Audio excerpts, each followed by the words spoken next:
talking about Condoleezza Rice and moving to American politics, let's just check in with Hillary. Because you kind of know the scoop and sometimes what's happening over there. So now that Obama's back in, and she's potentially got 4 more years, potentially as Secretary of State, do you think she'll run for presidency? I think she should run. Oh. I don't think will she or could she or might she. I think we all need to get behind her and say, let's give Hillary a real go. Now, I know there are people who hate her. I know there are people who are ambivalent about her, but that doesn't mean we shoot the messenger. I think we ought to give someone like her, of her credibility and stature, at least a go. She's a stateswoman, and when you read what she's done, I've been reading her autobiography, from the word go, she's been out there championing women's rights, social justice, and she's doing a great job as Secretary of State. Yeah, and globally, I think she's put a mark on the world which says, let's move forward, let's work together, let's be partners.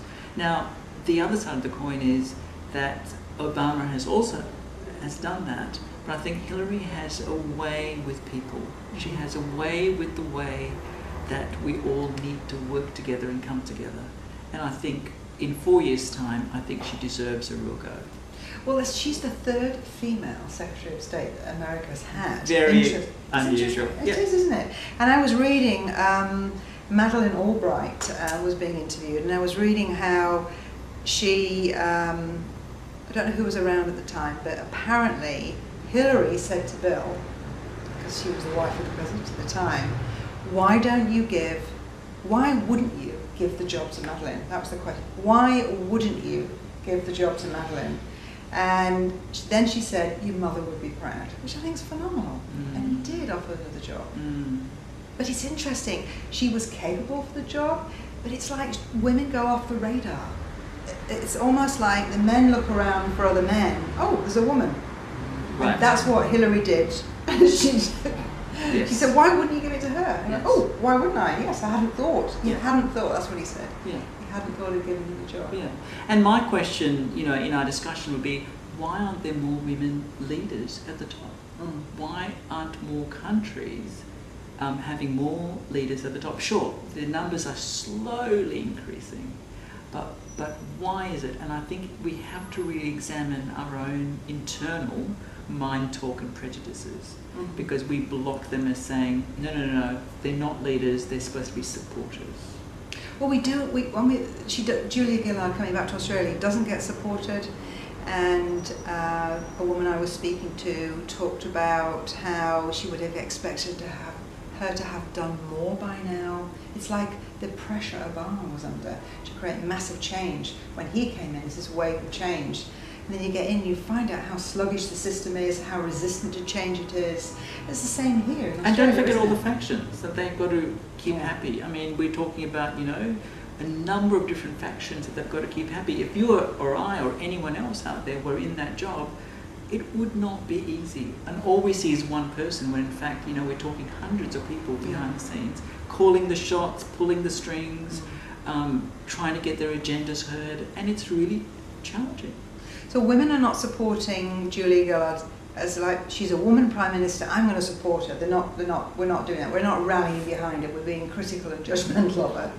We focus more on what she wears, how she sounds, what her hair looks like, how she walks. I mean, things that don't really matter in terms of the big, challenges that we're facing as a nation and our role in the world.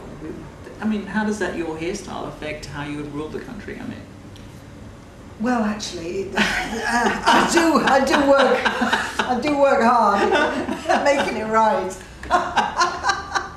But why don't they talk about men that way? Why don't people criticize, critique, judge, have a look at what tie that person's wearing, look at his eyebrows or whatever it is? Yeah. We don't do the same thing. We don't pick on those issues, but we do pick on what they're wearing. And I think that's a big indictment of our thinking. There's something about authority defaulting to men and the masculine. I was reading a Guardian story this week following the General Synod's vote against having women bishops in the Church of England. And there was an article saying that almost half of the votes of the lay people in the church, in the voting circle, were women voting against it. You know, shocking. Why is it that women are... Why would women do this? And it was an interesting article, and you know, I'd love you to comment on that.